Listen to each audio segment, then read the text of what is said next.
Hey everybody, this is Kevin, a CPA that does financial planning, and today we're going to talk about donor advised funds.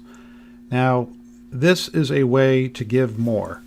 The first thing I learned with charity is that if you talk taxes, people that are charitably inclined will usually say, it's nice, but it's not the reason why I give. The reason why I give is because I want to give to charity. But if you get to keep more of your money from the IRS, obviously you can give more of your money to charity. So this donor advised funds is a super way of being able to give more and get it fully deducted. And there's been a big change in the standard deduction. I'll get to that in a moment. But let's consider for a second that you are the Bezos, or you are the Buffetts, okay, or you are any other family that has a tremendous amount of money. You're wealthy. You're wealthy as all get out. And you want to set up a foundation that has your name on it. It's bright and shiny. You set up this foundation. You are a great person. You give away money. And the foundation, what does the foundation do? Well, it tries to grow your money. So it tries to make more money. But it also gives away money to the things that you want to give it to. If you're wealthy, you can do that because setting up a foundation is expensive. What if you're not wealthy? Well, if you're not wealthy, donor advised funds are for the rest of us. But think about it like a foundation, okay?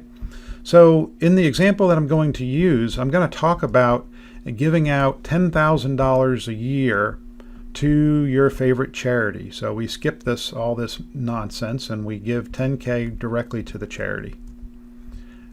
We give it in year one, we give it in year two, right? So what's the amount that we've given to the charity here? Well, we've given $20,000 over 2 years. What I'm going to suggest to you is instead of giving $10,000 a year, which with the standard deduction being so high, and I'll show you that in a second, you might not get quote unquote tax credit, is to give $20,000 to a donor advised fund and allow them to give it out over 2 years. Okay, so that's year one, that's year two. Both years are 10 grand. So you give 20, they give 10 and 10. And when I say they give, you tell them to. So 10 and 10, charity's happy, they still get 10.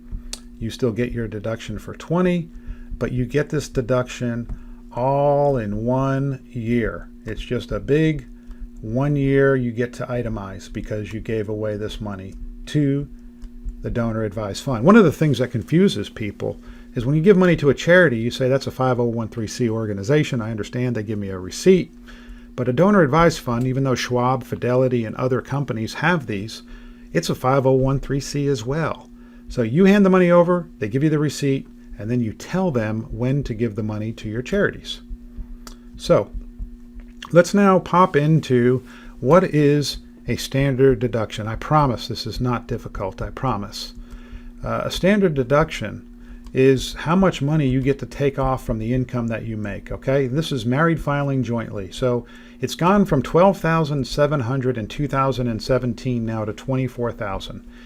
If you're alive and married filing jointly at the end of the year, you get $24,000 deduction. So for example, I make $100,000, I get the $24,000 deduction.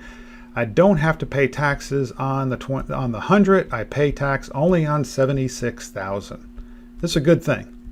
Okay, you can't say much good about the tax code, but this is a good thing. I get $24,000 off just for showing up.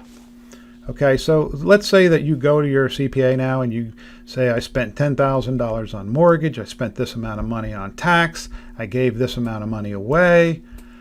So it turns out it's $23,500. Well, guess what your CPA says? We're not going to take it.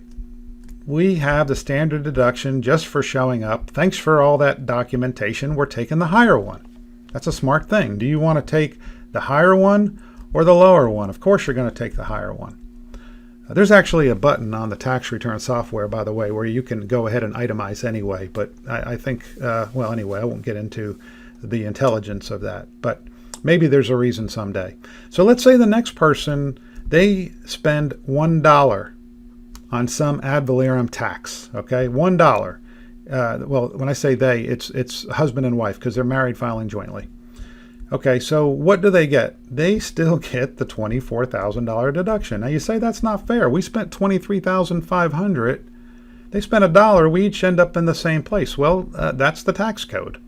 And by knowing this, you can, I'm not going to say manipulate, but you can avoid taxes. So the third person spends $24,001. And yeah, we'll take itemized. It's higher, but it's only higher by $1.